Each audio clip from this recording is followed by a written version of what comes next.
So far, we have talked about many optimization algorithms, including gradient method and the Newton method.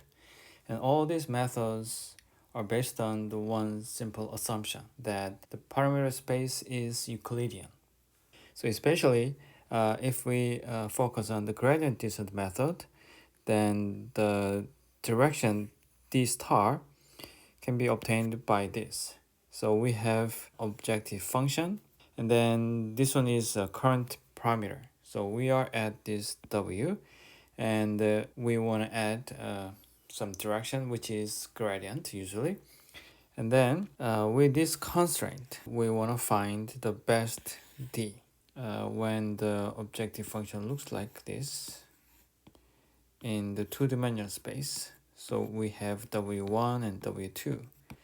Okay, so our parameter is two-dimensional, and we have loss function here.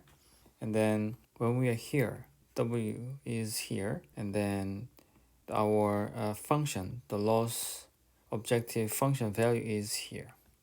And when we update the parameter, actually we'll look at this area. So within this area, we want to find the best parameter. Then this one is going up, so probably this one. The next w will be around here. The norm of d is bounded by this epsilon. When we have this boundary, then there is no constraint about this. I mean, the parameter space is just Euclidean. That is what we did so far in the gradient method and the Newton method. And in gradient method, we just approximated this objective function with the linear equation, and then we follow that direction. And in the Newton method, we approximated this objective function with the quadratic equation. But about the parameter space, they have a strong assumption actually, which is Euclidean. But the direction should be taken in the space of all possible likelihood. So in this case, we didn't talk about any distribution, likelihood. Let's say w is here. What if when we move to this direction and the likelihood is quite small? Then that is not a good direction, probably. So we have to think about this distribution, so likelihood. So let's take a look at this figure, which summarizes the difference between the parameter space based on the Euclidean geometry and the parameter space based on the likelihood. In this figure, look at this distance between w1 and w2. Okay, let's say this one is d. In the right figure, they have the same kind of distance from w1 to w2, but look at this distribution. P x given w1, and this one is p x given w2. And this one is p x given w1, and this one is p x given w2. So in this figure, when we move parameter from w1 to w2, then this distribution is moving slightly. If we calculate the Ka divergence between these two distributions, then it is quite small. But what about this one? So even though the distance between these two parameters is the same as this one, when we calculate the KL divergence between these two distributions, then definitely this divergence is way much larger than this one. So the point is that even when the distance between two parameters are the same, but when we check the likelihood here or here, this divergence between the two distributions might be quite different. Natural gradient argues that we have to consider this situation. So we will take this likelihood divergence into account. So as I said, in terms of K divergence, the left figure has a lower divergence. So although they have the same difference in the parameter space, the differences are different in the distribution space. Okay, then now we will talk about the natural gradient. So parameter space might not be Euclidean. That's the problem of gradient method. So gradient might not be the steepest direction, but natural gradient is the steepest direction.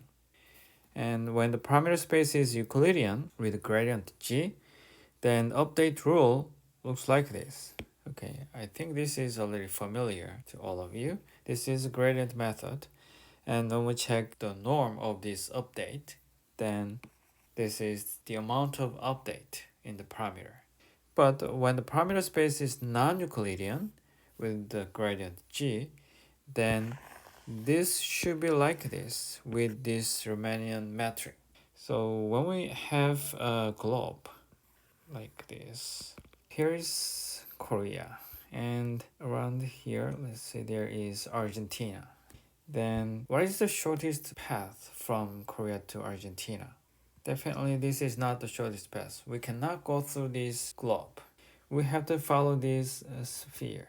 If it is Euclidean, straight line is the shortest path. But we are living on a non-Euclidean space, so when we check the distance, we have to calculate this. So to calculate this distance, we need this Riemann metric. Okay, so let's just accept that. When we calculate distance on non-Euclidean space, then we need this Riemann metric. So in that case, update rule should be like this. And this one is familiar to you in a sense. Like this one looks like a Newton method, right? But there is a big difference between this natural gradient and the Newton method. In the Newton method, we have a function here and the parameter, and we actually check the shape of the function based on the second order derivatives. But in the natural gradient, we are not talking about the shape of the function. We are talking about the shape of the parameter based on the likelihood distribution. And the Riemannian structure of the parameter space of a statistical model can be defined by the Fisher information based on the information geometry by Amari. Now let's drive the update rule of natural gradient. Okay. Instead of using the Euclidean distance, we are going to use k divergence. This is the only difference compared to the conventional gradient. So we use k divergence rather than Euclidean distance.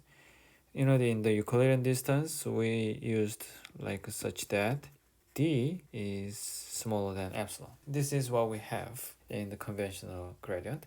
But in this natural gradient, we have k divergence. So when we update the parameter from w to w plus d, then we check the likelihood, and then these two likelihood should be close to each other. So k divergence should equal c. So in this case, d should be within this boundary, within this ball. But in this case, when we update the parameter w with d, then the change of this likelihood should be a constant. And then, as you know, we can use Lagrange multiplier, lambda. This one is what we want to minimize, and this one is the constraint with the Lagrange multiplier. Now, this one can be approximated by this with the Taylor series. Okay, we can accept this part, and this one is coming from this one. Then what about this one? So this k divergence between these two can be rewritten by 1 over 2 times lambda d transpose f d. We have to prove this part in the next slide. Okay, but let's just assume that this is what we have. Okay, then we can take a derivative of this objective function with respect to d and set it to 0. Then this one is 0 because we don't have d here. So when we take a derivative, this one will be 0. And this one, when we take a derivative with respect to d, then this one doesn't have a d, so this one will be 0. And now we have a d here, so when we take a derivative, then we will have this part. So we have here. And then this one is square of d, so it will be lambda times fd. So this one is what we have after derivative, and then it should be 0. Okay, so we got this equation. And then d can be rewritten in this way. So this one is a conventional gradient direction. And then this one is about the Riemann metric or Fisher information. So the direction in the natural gradient is like this. As I said, this one looks like a Newton method. The Hessian is about the second derivative of the objective function, but in this case, f is the second derivative of, we will see that, but the f is second derivative of the k divergence between previous likelihood and the updated likelihood. So given a loss lambda parameterized by w, by a constraint that the amount of change is constant in terms of k divergence of likelihoods before and after taking the step. This is how we drive a natural gradient. And then learning is a locally robust reparameterization of the model, because likelihood does not depend on the parameterizations, which means when we have a parameter w, if we redefine this w into like 2 times w, so this is reparameterization. And even with these reparameterizations, the likelihood is not changing, so it's robust against reparameterization. But in conventional gradient method, think about this one. So in W1 and W2, and if we change this W1, so if we multiply this W2, then we actually change the shape of this function. Then the steepest direction might change. But in the likelihood, if we change W, let's say W is W1 and W2 in two-dimensional space, if we update this one, if we reparameterize this one into W1 times 2 and W2, but still the likelihood is the same. So that's good. And another one is that the KL constraint avoids overfitting.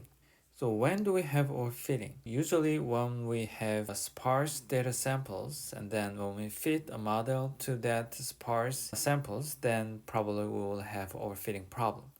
But in the natural gradient, we have this likelihood, and then we preserve this likelihood. So when we update the parameter w, we don't actually change this likelihood that much.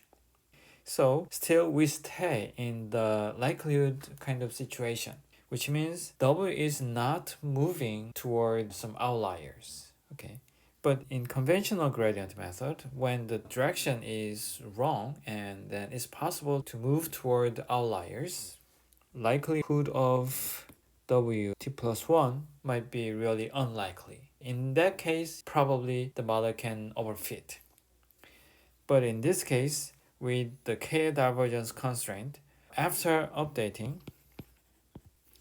this one is quite likely because we don't change too much. The divergence between these two is quite limited, so we don't move toward outliers that much. It's not possible. So natural gradient can avoid overfitting problems. So it learns fast because W is moving around with a high likelihood. Actually, when we do some experiments, then the natural gradient learns fast, converges faster than conventional gradient. So now let's prove this K divergence and the Fisher information. So in this slide, okay, this part becomes this one, and the other part is just straightforward, and then let's just focus on this one. The K divergence between the previous likelihood and the new likelihood can be rewritten as this. So we want to prove this one. And in the previous slide, we said that this is the Fisher information. So we want to prove this K divergence is the same as D transpose Fisher information times D.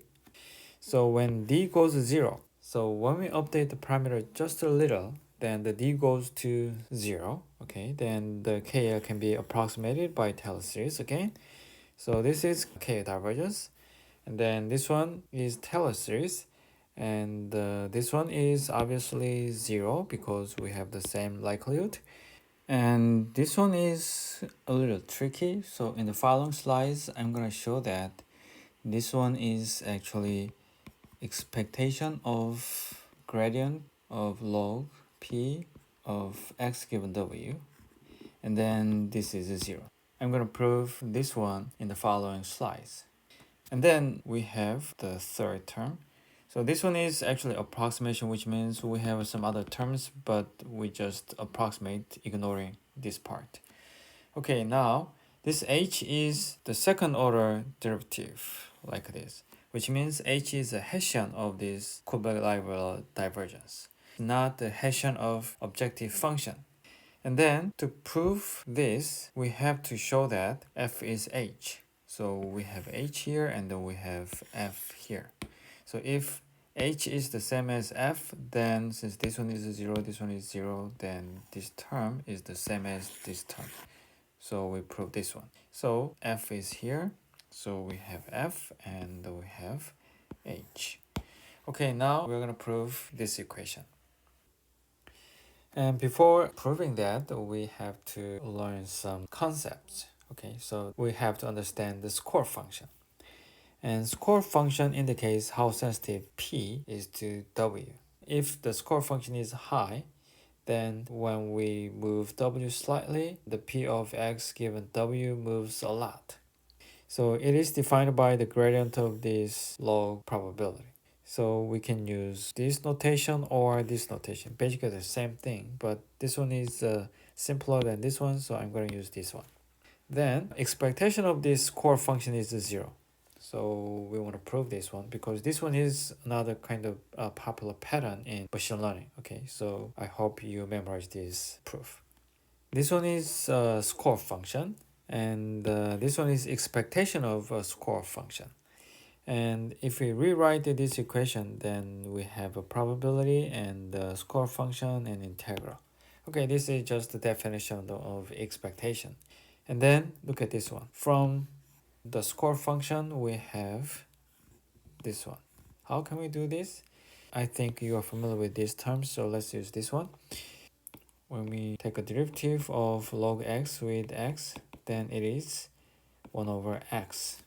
Okay, then instead of just x, then we have another function. So if we have derivative with respect to w, then we have 1 over p, then we need pw.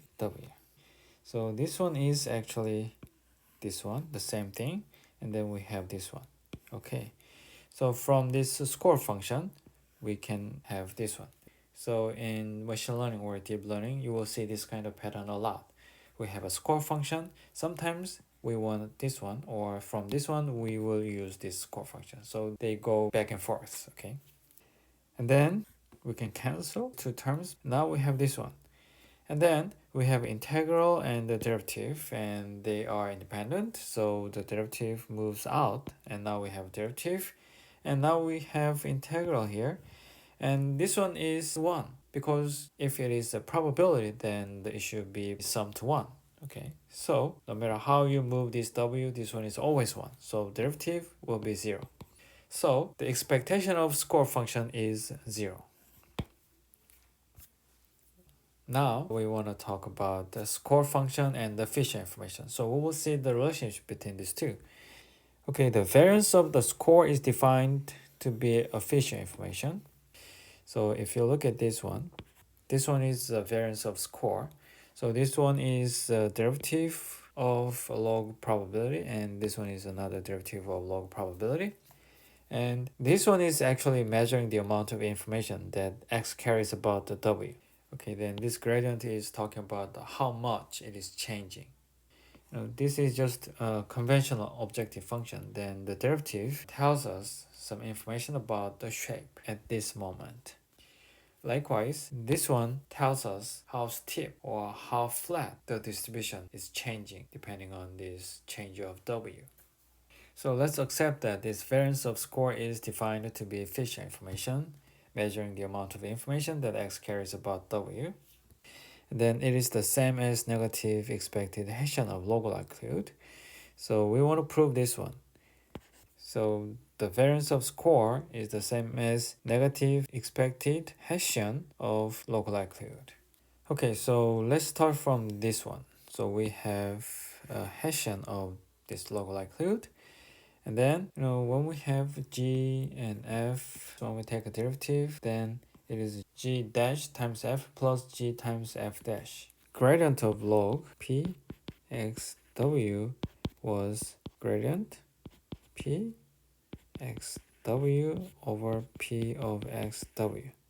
So this one is first derivative, and then we have one more.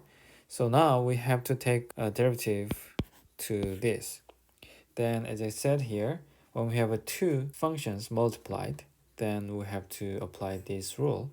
So in this case, we have one function and then another function here. So if we take a derivative here, then we have this one, and we just multiply this one like this, and then we have next one. So we have to take a derivative to this one. So this one goes here directly, and then when we take a derivative, then we have this one. And then if we focus on this one, then we have the same term here. And then here, we have a square here. So if we focus this one, then this one is this term. And then when we focus on this one, we have this term. So it's the opposite directions from the previous slide, like this. So this one is coming from this one, okay? And then this one looks like this one. Okay, then now we want to take expectation here. So if we take expectation here, then this one we have a probability and this term as it is. And then we can cancel. Now we have this term. And again, this term is independent of this integral, so this one goes out. Then this one is 1 and this one is 0. Okay, so when we take an expectation, this one becomes 0. So when we take expectation here, which is exactly the same as this one, and when we take expectation here, we have here. So this one is exactly the same as this one. Okay, so in this slide, we prove that the variance of score or the Fisher information is negative expected Hessian of low likelihood. We have the final slide. Okay, so let's focus on this K divergence. Then this K divergence can be rewritten in this way. And when we take derivative, then it is like this. Because in this term, we don't have W. So we have only this part. Okay. Then when we take a second derivative, then we have a second derivative here. Okay, so in the previous slide, we had this one. So this Fisher information is the same as a second order derivative of low likelihood. And here, the second order derivative of K divergence is negative expected Hessian of low likelihood. So combining these two, then now we have this one. So let's go back to this one. So from this K divergence, then we got this one. So from this one, then we got this update rule for natural gradient.